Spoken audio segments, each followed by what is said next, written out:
it's full of nonsense. It's full of meaningless phrases. Were you going to balance the budget? Okay, go on. How are you going to do that? I felt it, in my there. No, I watched it with you. I was asleep. Awake.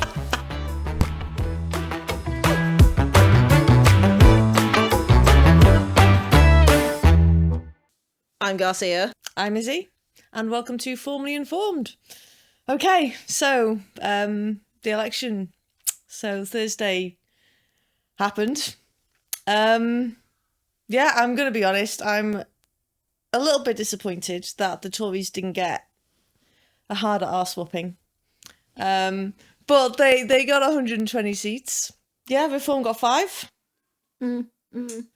But they came second in 98 constituencies. That they did. And they got 14.3% of the vote. And that's super interesting because Labour, because bear in mind that the turnout was really low, it was only like 58% or something like that. Lowest since sometime in the 1800s, I believe. Everybody's been saying it. So although they got like 34%, like they got a third of the vote of the people that voted, but out of the registered voters, they only got like 20% of the vote. And the recent poll has suggested that 80% of the country doesn't want Labour anyway. So they got a third of the vote, 2/3 of the seats. Lib Dems got 11% of the vote, 12.5% of the seats. So they got 71 seats, and Reform got 14.3% of the vote and got 5 seats. Now, if anything that screams electoral reform is that, am I right? Oh my God, yes. And it's the only thing that Labour have said that I agree with. It's the only thing. I don't agree with anything else they've said. Well, they mentioned electoral reform, but seeing as they got in on a first past the post system, and I can guarantee now that first past the post is working for the Lib Dems, it'll be interesting to see whether or not they change their tune about that as well, because they were the ones that were banging on about PR for quite a while. They are. So what will be interesting for me to see is in 5 years' time, if Reform actually become the opposition party or take more seats. Because people in this country, I mean, from what I saw from this election, up and down, all the interviews, all the rest of it, it was, we're fed up of this, we're fed up of this, we're fed up of this. They voted out the Conservatives, but have they voted for the better? I mean, I didn't vote for Labour. I'm not even ashamed to say this. I did not vote for Labour because I don't believe in smarmy care. But I also didn't vote for Ratty Rishi either. But people, this is the point, right? People haven't voted for Labour. People just haven't voted for the Tories. I know. Right? So the people, because the Tories were going on, oh, Reform's just going to split the vote. No, that wouldn't have happened. The people that voted for Reform were never going to vote Tory because they felt like the Tories betrayed the country. They just weren't going to bother going out and voting at all. Quick side note. Do you think that this now requiring ID to vote has had any impact on this? No, I wouldn't have, I don't know, actually. I think it's going to reduce the likelihood of vote for it, for sure. Sure, but I also feel like it excludes an entire sector of society. Obviously, we were discussing this. That's true, it does. So we were discussing this earlier. I actually have a friend who's never had a passport. She has a job, she has a child, she doesn't drive. She's never had a passport. So when asked for photo ID, quite often she just doesn't have any. But she looks old enough. She doesn't drive. So then my question is this: you're a tax-paying member of society because you're paying tax. But if you haven't got required government ID, then you can't vote, even though you live in the country and you pay the taxes. Yeah. I feel like it would have had a massive impact, especially because we already exclude a section of society. Well, I'm actually talking about the Traveller Society. They don't vote, obviously. They haven't got any fixed mode, no, they're not going to have the ID required. So they also have no say in how this country is run. I'm worried that this country, as far as I understand it, and it's always spoken about, but I don't know how much people really know about it, is sort of based on a very rigid class system. And I saw it during this election. I saw who certain parties were trying to campaign to, and where they went to do so. There's places that Keir Starmer refused to go to. There's places that Rishi Sunak didn't go to.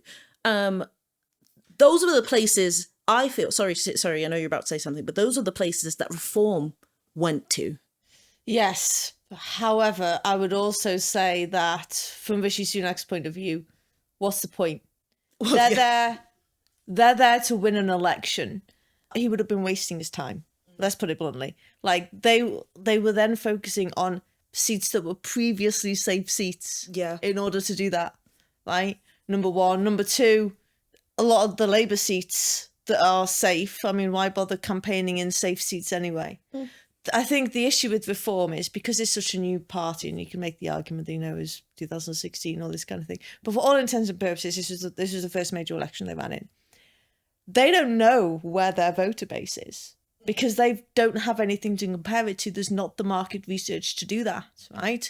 So they've now gathered data. Okay, so Reform came second in 98 constituencies. So come 2029, they're then going to be like, okay, these are the seats we need to focus on, etc., etc. So I think as that was one of the flaws, no, not necessarily flaws, one of the reasons why I don't think Reform did so well in terms of seats, because they were targeting the country rather than specific seats. So they got a much higher share of the country, but they would fail to convince enough people within certain constituencies, which is what you need in a first past the post system. Yes, I'm aware. Thank you. You're most welcome. For those of you that don't know, that was well explained. But thank you.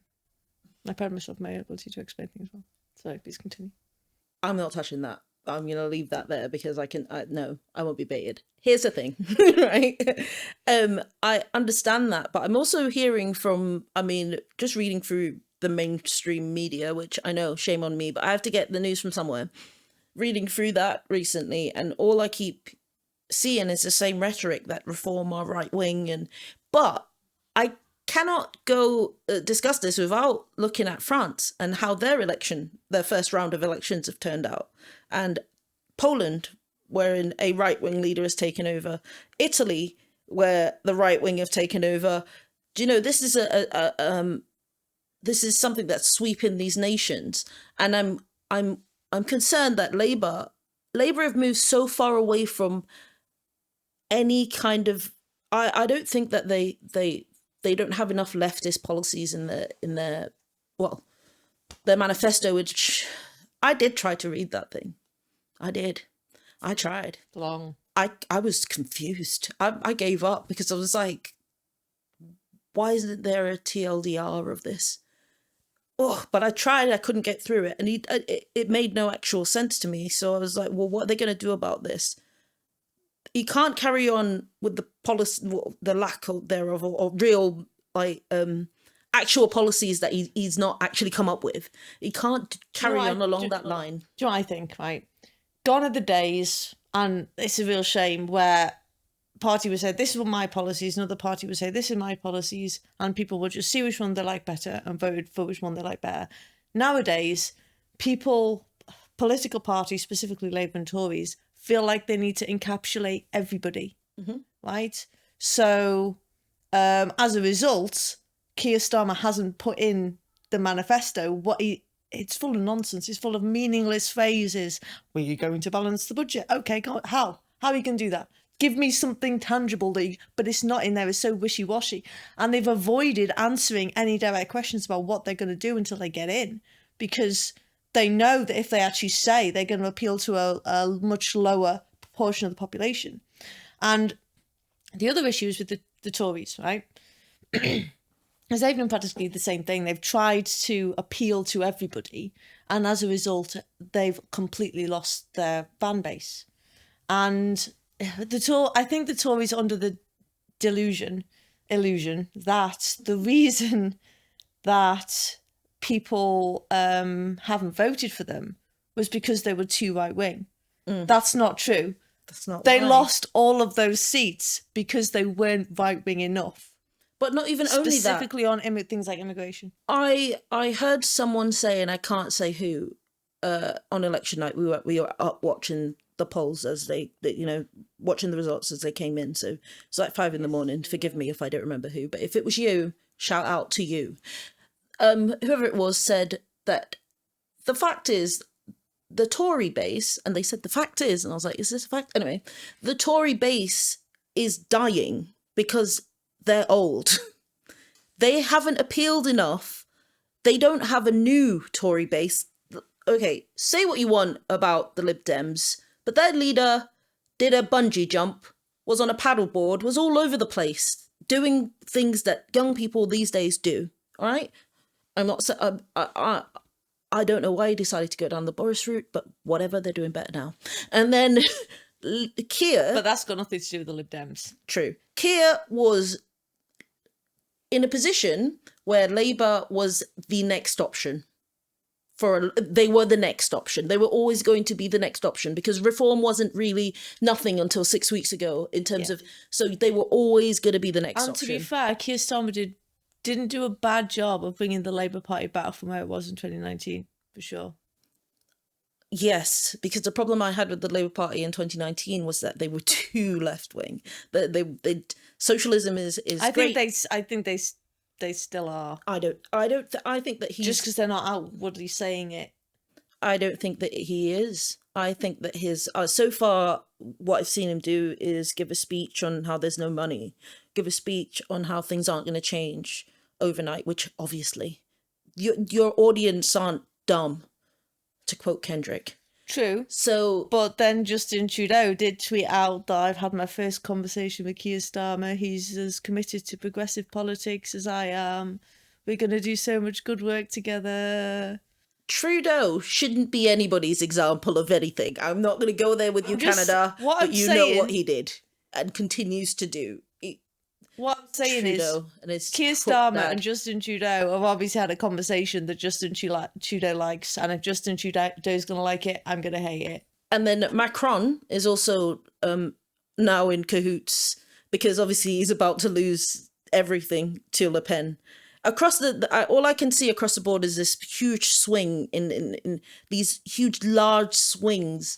And I'm worried about how swiftly they seem to be swinging. Because if you're thinking about it in the in times of our lives, in terms of, the length of our life, we've seen, well, I don't remember John Major as too little. I remember Blair, the Gordon Brown years, which were pretty much still the Blair years. Cameron. Which is pretty much still the Blair years. Yeah. Obviously, Theresa May and Windrush. Don't even get me started on the Windrush scandal. But I will, whilst I'm here, can I quickly segue to David Lammy? Congratulations to you, Mr. David Lammy. You will be an excellent foreign secretary, and I wish you luck in the future. Do not let me down, because it's your one and only opportunity. I've supported you throughout your entire career, and you've said some shit, but I'm willing to forgive and forget because I wanted this for you. Not for your party, but for you. Because of what you did for the Windrush, the people that were victims of the Windrush scandal. Kudos to you, David Lammy.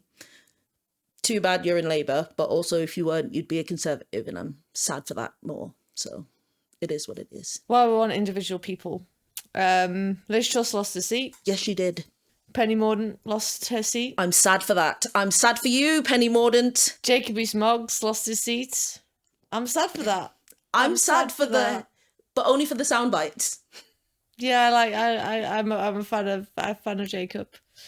I'm not a fan of his politics. Who else? Schnapps. He deserved that. He should be imprisoned. George Galloway. I'm actually I'm sad for him, but I'm also not too sad for him because he's a career politician. He's been a politician for a long time. It's time to give. What we need now is politicians that represent people under 60. Not that I'm saying that people over 60 don't deserve some representation, but they have the House of Lords. Give us something. Well, there needs to be people that, of course, that look over 60. I get it, but we need fresh blood. What we do not need are these career politicians whose my dad was a politician and so I'm a politician. We don't need you because your views don't change. It's just passed down from generation to generation. So for me, George Galloway, I liked you. I believe you were on some TV show that I didn't actually see, but everyone tells me that's the one. He pretended to be a cat. You did some shameful stuff, but whatever. You served your constituency well, I guess, but I guess not well enough to be re-elected, so shame to you. And while we're on the subject of outsiders, Jezza, good old Jezza, and Lee Anderson both retained their seats despite the fact that Lee Anderson had been betrayed and kicked out of the Tories, and Jezza got betrayed and kicked out of Labour, and then Jeremy ran as independent, Lee Anderson switched to Reform, and they both got elected. And I think that's a victory for local politics because they're voting for the person. I Not the agree. party. I agree. And on that note, I'm going to skip to Jeremy Corbyn because I am incredibly happy for Jeremy Corbyn. I do not agree with what the Labour Party did to him. I believe that it's a win for politics, local politics, and people that represent the areas that they're supposed to. His constituents voted for him in, was it 24,000? 24,000. That's a huge number. For what? Keir Starmer, and this was part of his downfall for me. Yes, and he gave a little tear, and I felt it, in my there. But when Jeremy Corbyn gave a speech, it gave me a sense of hope. And I'm not a Corbynite. Get off Jeremy's dick. I'm not on Jeremy's dick. I just appreciate his politics. I appreciate that he is a old school politician who is actually for the people these days. So is George Galloway not an old school politician? Yeah, but George Galloway started for himself and then slowly transitioned in for the people. He I didn't thought start we that way. wanted young people that represent the under 60s. We do. However, they voted for the younger people. Jeremy Corbyn galvanised the young people. He got the young people of Islington, the university students, the people that were eligible to vote. And he had hundreds of young people out. The things that he was talking about in his local community was for the local community. He was talking about parks and being able to walk safely the street at night. For me, I'm here for Jezza in this capacity. Do I think he should have been the leader of the Labour Party? No, because I don't think that the needs of a constituency are the same as, well, obviously they're not the same as a country. But Jeremy Corbyn, in his constituency as an MP, yes, 100%, and more like him, because that's how we push change. We get the voices of the young in, and this is where the Conservatives failed. Oh, well, they failed on multiple levels. They failed on all the levels. But they also had a bad track record. That's the main reason people stopped voting for them. It's not because their voter base was dying. I think it doesn't help. I think that in culturally conservative areas, you are going to raise little culturally conservative kiddies. Mm-hmm. So I don't think necessarily the fact that the older voter base are dying off or anything is going to affect things too much. And people do get naturally more conservative as they age as well. That's true. So, people voted out the Tory. People hate the Tories because they betrayed this country. Immigration was sky high. They continued with a lot of the Blairite policy. The whole thing was just they deserved to be absolutely crushed and demolished in every physical way possible. And I cannot tell you how devastated I am that Rishi Sunak did not lose his seat. Oh my gosh, I remember us sat here discussing what would happen if Keir didn't get elected as an MP. But everybody else in his party did. This went on for quite some time. We plotted an entire scenario. Subscribe and comment if you'd like us to tell you that scenario, because this was at 4 a.m. We were sleep deprived, and we came up with an entire scenario that we could turn into a movie. Sitcom. I thought we were going for sitcom vibes, episode by episode. Oh yeah, we discussed it. Yeah, because of the situation with the revenge plot. Yeah. Anyway, we're getting distracted. By Keir's revenge plot. He's already on his revenge plot. He's already ousted everybody that was of any importance, really. Oh, do you know I'm unhappy to see Priti Patel again. I never want to see this woman again for as long as I live, and I hope she gets no screen time. I'm also unhappy to see Suella Braverman. I like Suella Braverman. No. I like Suella Braverman. No, not for me. Not for me, Suella. Her pushing through the Rwanda plan, I fundamentally disagree with the Rwanda plan. I know that you don't. I don't care either way, to be honest. It's not how I'm going to die on one way or the other, to be perfectly honest. Whilst this is not necessarily... I haven't done my research, basically. I can't comment. Whilst this is not necessarily a hill I wish to die on, I I don't agree with that. Whilst I think I touched on this in the last episode. Go back and watch that, where we were discussing Nice plug. where we were discussing trying to come up with a plan of what to do something else, and we skirted around Britain needing a new human rights act situation because the one that we currently have doesn't work for us. The first thing that Keir has done is announce reforms of the prison system. So we shall see how this goes, because the way that the prison system is run, But can I ask? set up that if they do anything that violates human rights, prisoners will be out. There's the way that the law is set up, it's very finicky. And I feel as though he was the head of the CPS anyway, wasn't he? So Crown Prosecution Service. So I'd like to believe that in this particular area, he knows what he's doing. I enjoyed that he said that the police were to go back to arresting people because they had to stop doing that because the prisons were full. Yeah. So I'm excited for that. Let's see what Keir does. Don't arrest people under £200 or something. Yeah. Let's see what he does. And can we talk about electoral reform? Real quick. Because obviously there's a massive, massive discrepancy. Like, Reform got like less than 1% of the seats, but 14% of the vote. They are the third largest party.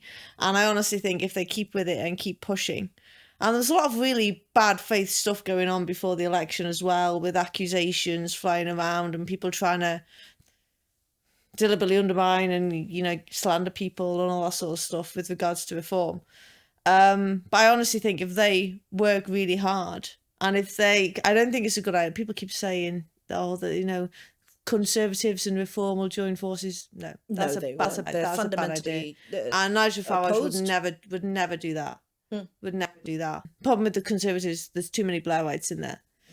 So what I think that Nigel Farage, if he's got his head on correctly, if he's thinking strategically, what he will be doing is picking and choosing which Tories to poach based on their ideology. Do you think we'll get through an episode without you saying that man's name? We're talking about the election results. Oh, right, okay. This whole episode is yeah, on the I'm election. aware. I'm just like, you could have just said the leader of Reform. Or I'm just sick of hearing him. I had to sit through a speech the other night as well, whilst also sleep deprived. The man's a menace. The man is a menace. But you know what I don't appreciate? Speech? Is it like when he won, Clacton, when he won, they showed, you might have fallen asleep at that point. They showed it on the telly. I'm not gonna lie, I went back and rewatched it. I think I must have fallen. No, I watched it with you. I was asleep. Awake. I was awake when Nigel Farage won his seat. I was awake. I watched it. I don't know. I feel like I don't like Farage. Do you know what else we should talk about? Do you know what else we need to talk about? The independent candidates and the Jess Phillips scenario. And there are now, I want to say 4 or 5 pro-Gaza. Mm-hmm. I don't know if Islamist is the right word to use. MPs. I'm pro-Gaza. But they galvanised the entire Muslim vote. And the whole thing with Jess Phillips. Yes. I heard about Jess Phillips' speech. I've not yet watched it. I am concerned that this is a outgoing politician that's saying this stuff. But more importantly, was she not the... She won a seat. Oh, I was thinking of the other one. Who lost their seat and then was saying that I lost to the extremists. I saw that also in a video. I'll find that video and link it Jess down Phillips below. won by a couple of hundred votes. And she talked about how disgusting the election campaign was, how a lot of female activists had their tyres slashed, had been filmed, had been shouted abuse at as they were trying to leaflet and stuff like that. And there was a lot of heckling when she was giving a final speech. And she said at the end that she was glad that it was a marginal win, because she feels like marginal wins keep politicians on their toes. But yeah, they had to kick out a bunch of people that were in support of the independent candidate. There was also a lot of hecklers throughout the night, and I didn't appreciate that, to be honest with you. You guys should know how to behave yourselves. Did not appreciate it at all, especially when we were at home watching it from the TV and trying to hear through some of this, and they were still heckling. And the guy that stood behind Rishi Sunak with the L, shame on you. Shame on you, and you should know better. You were a candidate. You were representing people. You should have behaved accordingly. Consider yourself told. I said what I said. I'm not apologising. But And Keir Starmer had to give a speech with Elmo on stage. yes, yes, he did. And Rishi had to do it. Was it Rishi? Who did it with Beanface? That was Jacob Rees-Mogg. Yeah. Had Beanface next to him. You know but what? That's what I love about British politics. Yes. You don't get novelty candidates in the US. when Rishi was walking into the building, Binhead was walking in front of him. Binface. Can't Binface.